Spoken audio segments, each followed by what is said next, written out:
Hi everybody, my name is Manuel and I'm co-founder of Emiria, a media company developing VR games and interactive installations.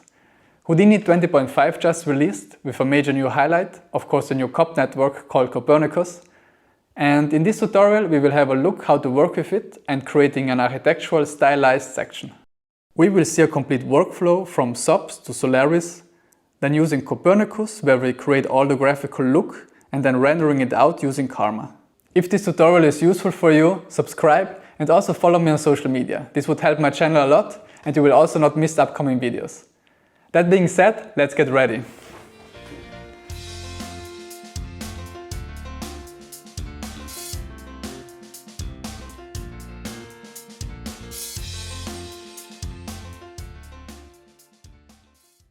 In order to follow this tutorial, you need to have the labs nodes installed. They are a fundamental toolset for Houdini and can be installed directly here via the license manager. In Houdini, we start by creating a geonode, dive in, and we import our geometry with a file node. In my case, I'm using one of my models I did some time ago. I like to use this as it is a draft model with very few details, which is perfect to test what we can get out of this model in terms of visualization. In order to center the model, we use a match size node. In my case, I leave everything to center. With another transform node, we can further place the model manually till it works well for us. At the end, I like to place a null node to organize my script. In order to cut the model, we use the knife node. This node works extremely well for cutting meshes, even dirty ones like this, and has been updated in this version of Houdini. Here we select key primitives above the plane, and as orientation method I prefer to have transform. Adjust the clipping plane directly in the viewport by selecting here the gizmo icon. Once you have the right position, we also need to output the clipping edges. Therefore, you can enable the group here. By using a convert line node, we can now extract the edges as lines. Select the corresponding group and also we remove the unused points. Again, I conclude by adding two null nodes.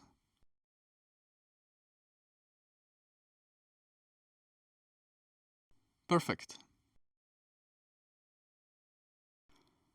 Next, we switch to the Solaris context.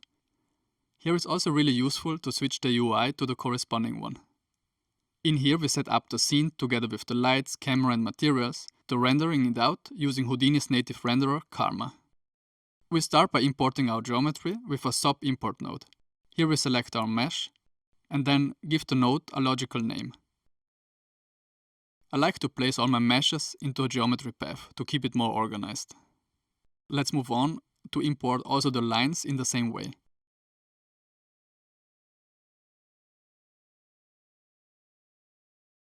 For the lines, in order to make them visible, you can come down here and select Set Missing Widths and dial the values up till you see the lines. For me, something like this works really well. Next, we place a camera and find a perspective which works well. In my case, I chose a vertical aspect ratio, and I like to have the building in an angle to the camera to capture more of the inner space of the section. Something like this works fine for me. For the material, we keep it very simple. Create therefore a quick material surface node and set it to a light gray. Also name the node accordingly, because this will also be the name of our material, as we are using also here the $OS syntax in the parameter. With our assign material node, we need to apply the material we just created. Here, we can for example use the arrow button to directly select the object in the viewport and hit enter to confirm. And as the material, we choose our simple gray one we just created. Here you can simply drag and drop it directly into the parameter. Make sure to have the Karma viewport enabled in order to see the material applied. For the lines, we simply duplicate the material. And then in here, we just remove the glossiness completely. In the Assign Material node, we can add here a new assignment and assign our just created material to the lines. Afterwards, we drop down a dome light and a distance light. For this image, I will go for a very stylized look, also reflecting the building's fictional design. In order to change the light, I commonly split the viewport, where one shows the camera in the camera renderer and in the other one where I look through the light to move it around. This one with the light I leave as default Houdini viewport.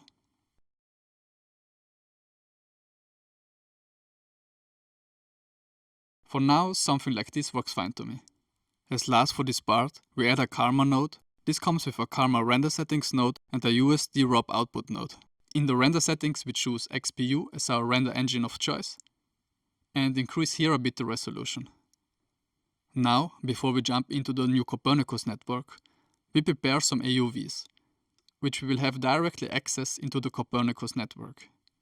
Therefore, go under Image Output, AUVs, and in here we select the beauty path, which should be already selected, the shadow, then down here P for the position, the depth, and also we will create some custom ones, some new ones.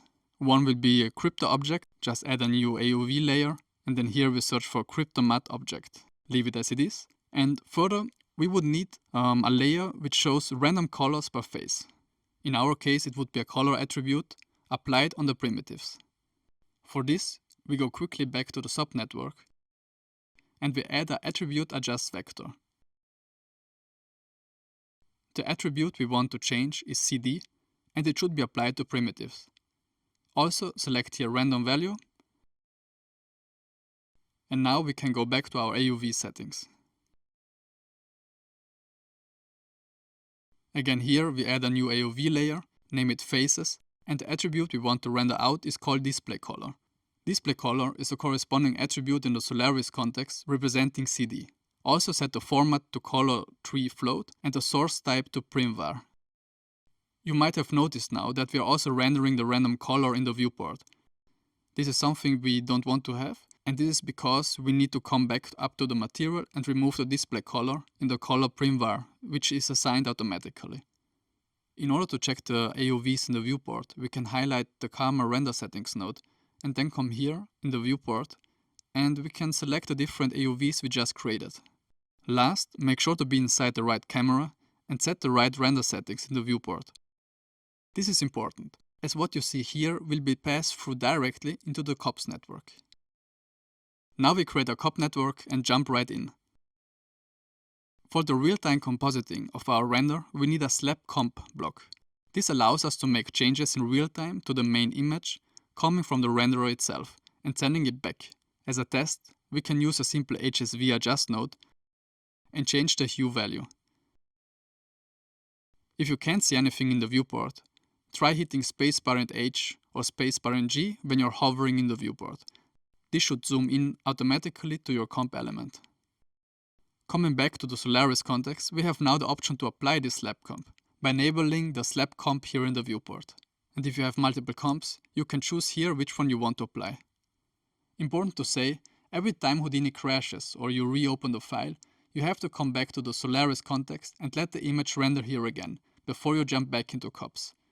As said, it is important to have highlighted the right node, being in the correct camera, and also having the right render settings applied. Coming back to our Copernicus network, we start by importing all our AUV layers into the COP context.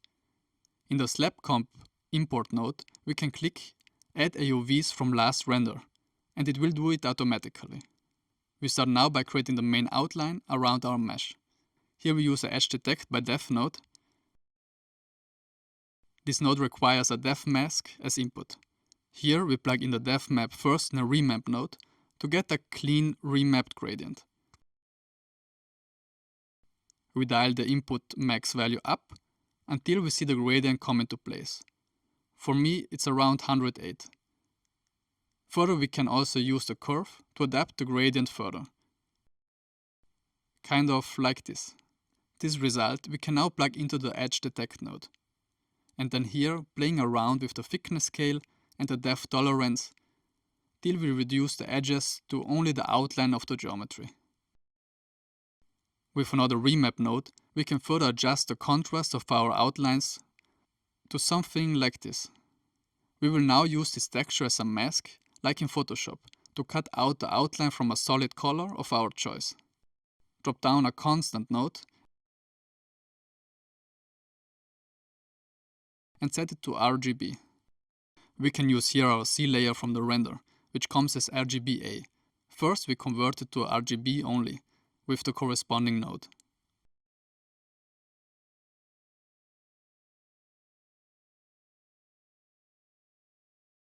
In order to cut now out the lines from the color, we use a RGB to RGBA node.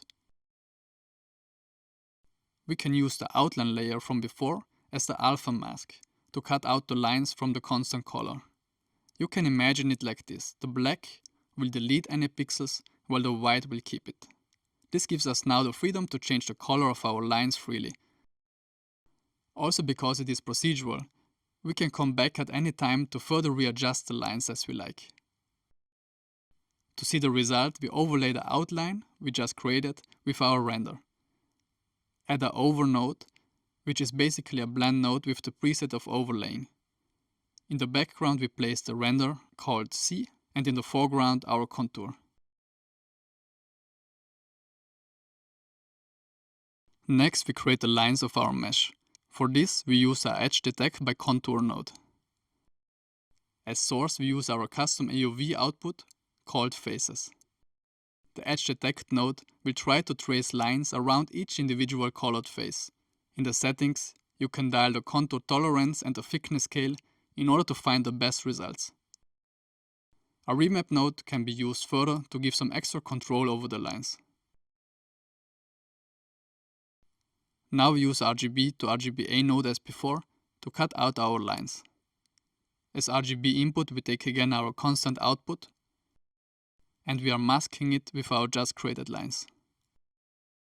And then further overlay to the comp we already have, we can see the result.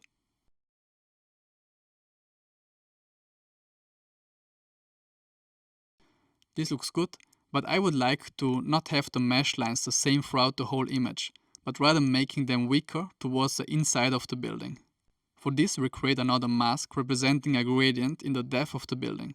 In our case, that is exactly the x-axis of our geometry. Therefore we can use our P channel, which stores the position value as a RGB pixel. We connect a channel split node to separate the values, red, green and blue, which are corresponding to the X, Y and Z values stored as color. By taking the red value and remapping it, we can see that we are getting a gradient from black to white in the X direction of our model. Next we need to invert it, so that the parts more to the inside become darker and the ones towards the outside lighter.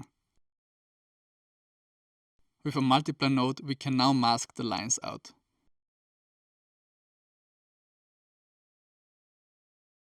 Here we see now that the lines fade out towards the inner parts, and we can also go back and further readjust it so that it looks good for us.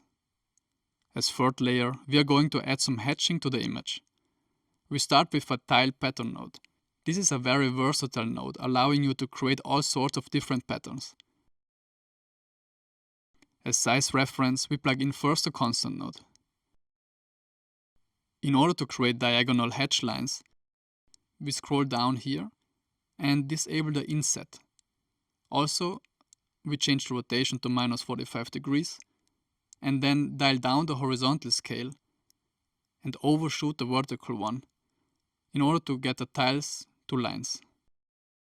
We come here and carefully increase the subdivision to something higher.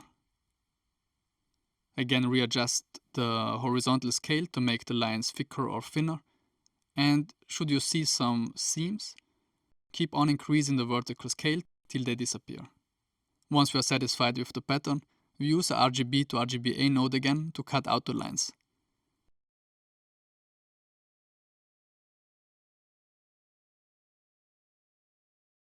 Now with our hatch pattern ready, we have to decide on which parts we want to apply these hatches. In this example I'm going to use the shadow channel. With RGB to mono, we convert the shadow into a grayscale image.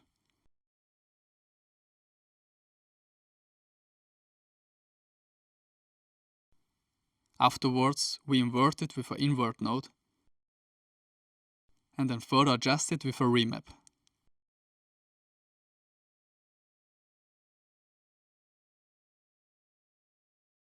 When you now apply the result to a multiply node together with the hatch lines, and then further overlay to the comp we already have, we can see the result. As you notice, we are also hatching the background, which is something we do not really want. To fix this, we can simply use a channel split node from our C channel to extract the alpha to cut out the background. As a tip, when you click here at the bottom of the node, you can decide which channels are being outputted in the viewport and thumbnail of the node. In order to cut out the background, we can use the alpha in the mask input of the invert node. This will avoid the inverting of the color from the background so that it stays black. When we come back to our result, we see also that the hatch lines go over the section borders, which is something we don't really want, but can be ignored, because we are going to apply another layer on top. The last layer we are going to add will be the section lines. For this layer, we start with the crypto object channel and improve its contrast with the remap node.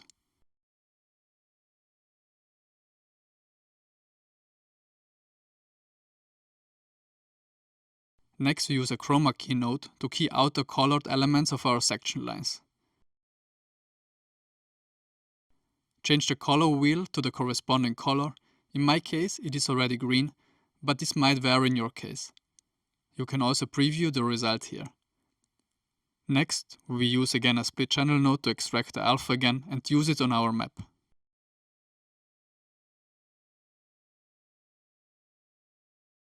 This result we feed now in a dilate erode node, where we are going to fake some organicness and hide all the dirtiness of the model. Here enable fill holes and dial the soft edge value to 0. Also change the radius towards the negative till you find a good value for you. Something like this looks good to me, and we need to invert again the mask before we are going to create our lines again. Repeat the same process with a RGB to RGBA node.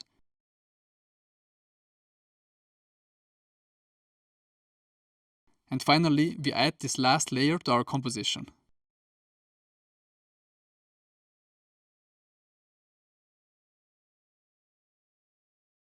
Perfect. As final touch, I'm going to soften a bit the section lines, as they seem a bit too hard for me. After our lines, we add a dilate erode node again, and change only the radius value to offset them slightly. Then we connect a blur node. Here we change the blur radius just a little bit, and then we add it back to the original lines.